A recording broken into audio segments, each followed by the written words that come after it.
Assalamualaikum warahmatullahi wabarakatuh. Kami dari kelompok 3 akan mempresentasikan imunoterapi. Sebelum masuk ke materi, perkenalkan dulu ada saya sendiri, Bima Nusantara, Fuji Dwi Lestari, Nazwa Farda Dita, Novita Dewi, Yuki Asda, dan Hesya Brahmadita. Yang pertama ada imunostimulasi. Imunostimulasi yang disebut juga imunopotensiasi adalah cara untuk memperbaiki fungsi sistem imun dengan menggunakan bahan yang merangsang sistem tersebut. Biological Response Modifier atau BRM adalah bahan-bahan yang dapat merubah respon imun, biasanya meningkatkan. Imunostimulan dibagi menjadi dua jenis.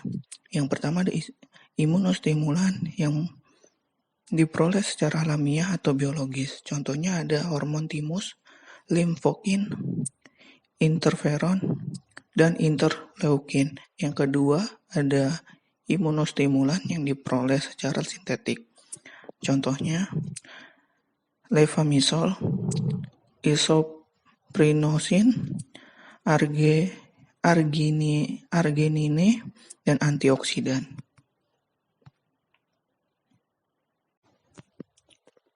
Hormon timus. Timus berfungsi dalam pematangan sel T. 4 jenis hormon timus ialah timusin alfa, timostimulin, timopoetin, faktor hormonal timus. Sintesis keempat hormon tersebut yaitu diperoleh dari sapi dan rekayasa genetik. Hormon timus memiliki efek yaitu memperbaiki fungsi imun, imunostimulan non-spesifik, autoimunitas, dan imunosupresi akibat pengobatan. Masuk ke imunostimulan sintetik. Yang pertama ada levamisol, tetramisol, ascaridil, dan ergamisol. Obat cacing yang berkhasiat menstimulasi sistem imun seluler, meningkatkan perbanyakan dan migrasi limfosit T, dan memperkuat fagositosis serta kemotaksis makrofag. Juga digunakan bersama-sama dengan obat sitostatika dan prednisolon untuk terapi kanker. Untuk dosis oral, penggunaan 3 kali 50 mg selama 3 hari bersama dengan 5 FU serta 10 hari total maksimal 52 minggu. Yang kedua ada isoprinosin. Sintesis yang mempunyai sifat antivirus dan juga meningkatkan proliferasi dan toksisitas sel T.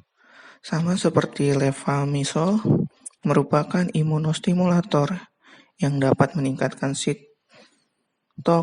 toksisitas sel NK dan aktivitas sel T dan monosit.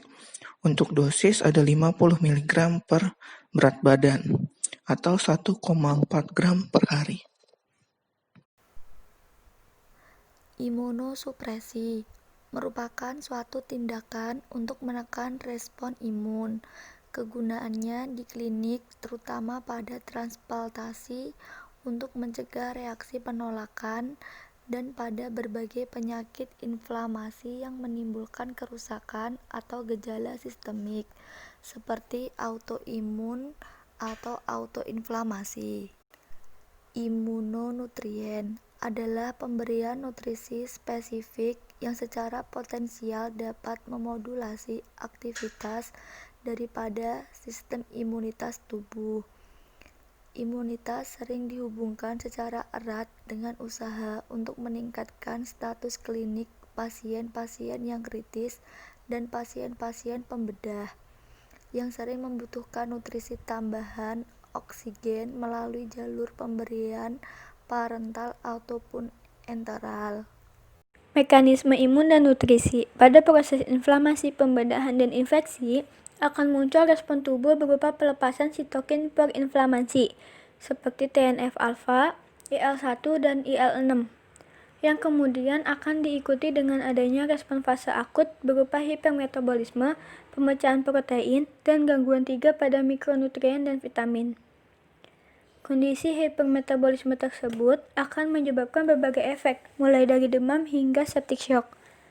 Kondisi ini akan diperburuk bila mana dukungan nutrisi yang diberikan tidak adekuat, sehingga akan memperparah kehilangan mikronutrien, perubahan endokrin, peningkatan katabolisme, peningkatan gluconeogenesis, serta kehilangan jaringan dan lemak tubuh yang berakhir dengan penurunan berat badan.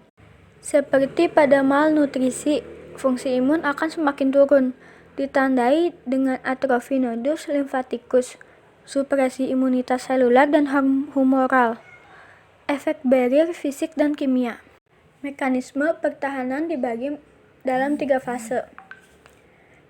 Innate phase ditandai oleh terdapatnya komponen sistem imun kongenital, yaitu makrofag dan neutrofil, yang beraksi langsung terhadap patogen tanpa diinduksi. Jika mikroorganisme memiliki molekul permukaan yang dikenali oleh fagosit sebagai benda asing, akan diserang atau dihancurkan secara langsung. Bila mikroorganisme dikenal sebagai antibodi, maka protein komplemen yang sesuai berada di plasma akan berkaitan dengan mikroorganisme kompleks. Ini kemudian dikenal sebagai benda asing oleh fagosit dan kemudian diserang atau dihancurkan. Yang kedua, acute phase proteins atau early phase muncul beberapa jam kemudian, diinduksi tetapi masih bersifat non-spesifik. Timbul bila fagosit gagal mengenal mikroorganisme melalui jalur di atas. Yang ketiga ada late phase, merupakan respon imun yang didapat yang timbul 4 hari setelah infeksi pertama, ditandai oleh clonal selection limfosit spesifik. Pada fase ini dibentuk molekul dan sel efektor pertama. Fungsi sistem imun bagi tubuh. Respon imun diperlukan untuk 3 hal, yaitu pertahanan tubuh terhadap infeksi mikroorganisme, homeostatis terhadap eliminasi komponen-komponen tubuh yang sudah tua, dan pengawasan terhadap penghancuran sel-sel yang bermutasi, terutama yang menjadi ganas. Dengan kata lain, respon imun dapat diartikan sebagai suatu sistem agar tubuh dapat mempertahankan keseimbangan antara lingkungan di luar dan di dalam tubuh.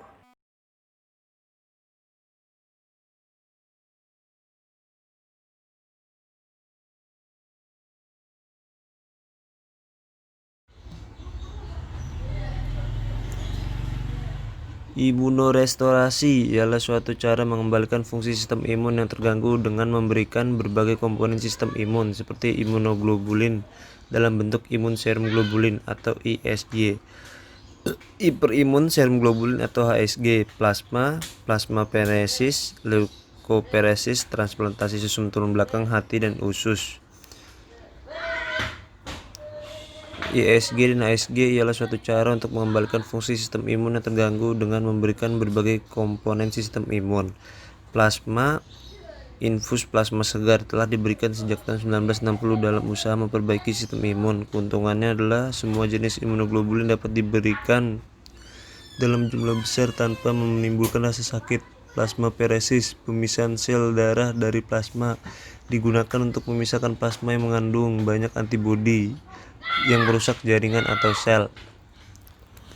Leukoperesis, pemisahan leukosit secara selektif pada betina, telah dilakukan dalam usaha terapi artritis reumatoid yang tidak baik dengan cara yang sudah ada.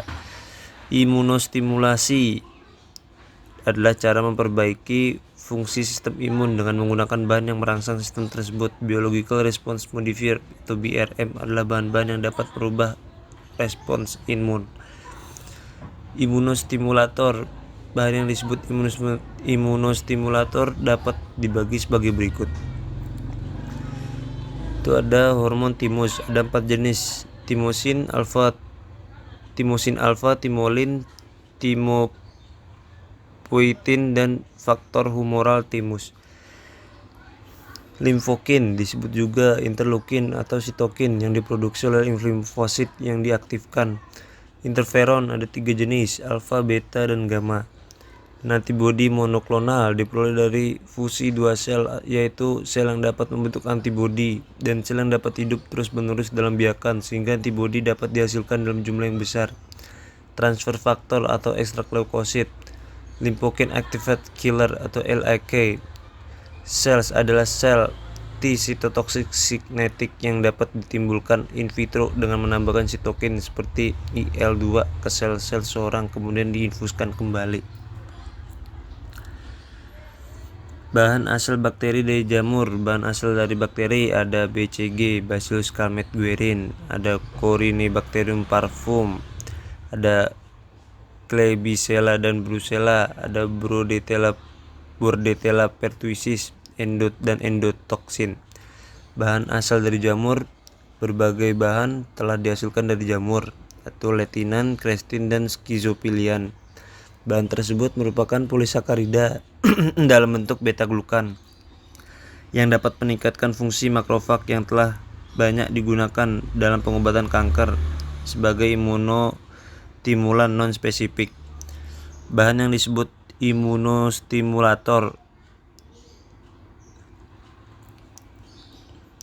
ada yang dari sintetik yaitu levamisol, isoprinosin, muramil dipeptida. Bahan-bahan lain yang telah digunakan secara eksperimental di klinik ada azimekson dan clamexon diberikan secara oral dapat meningkatkan respon imun seluler. Bestatin diberikan secara oral dapat meningkatkan respon imun seluler dan humoral. Tufstin diberikan secara parenteral dapat meningkatkan fungsi makrofag dan sel natural killer. 6-phenylpirimidol diberikan secara parenteral dapat meningkatkan fungsi makrofag dan sel natural killer. Imunosupresi merupakan suatu tindakan untuk menekan respon imun. Kegunaannya di klinik terutama pada transplantasi untuk mencegah reaksi penolakan dan pada berbagai penyakit inflamasi yang menimbulkan kerusakan atau segala sistemik seperti autoimun dan autoinflamasi. Pertama ada steroid menunjukkan efek antiinflamasi yang luas dan imunosupresi. Ciklophosphamid sebagai kemoterapi kanker yang pada transplantasi sumsum tulang. Antagonis purin digunakan pada transplantasi ginjal, jantung, hati. Sikloporin A digunakan untuk mencegah reaksi penolakan pada transplantasi sumsum tulang dan hati. Methoxstat atau MTX digunakan sebagai anti kanker dan dalam dosis kecil untuk pengobatan penyakit autoimun. Imunosupresan lain ada radiasi Transductus thoraxicus dan pemberian interferon dosis tinggi telah digunakan secara eksperimental dalam klinik sebagai imunosupresan. Antibodi monoklonal suatu imunosupresan yang aktif baik untuk sel B maupun sel T.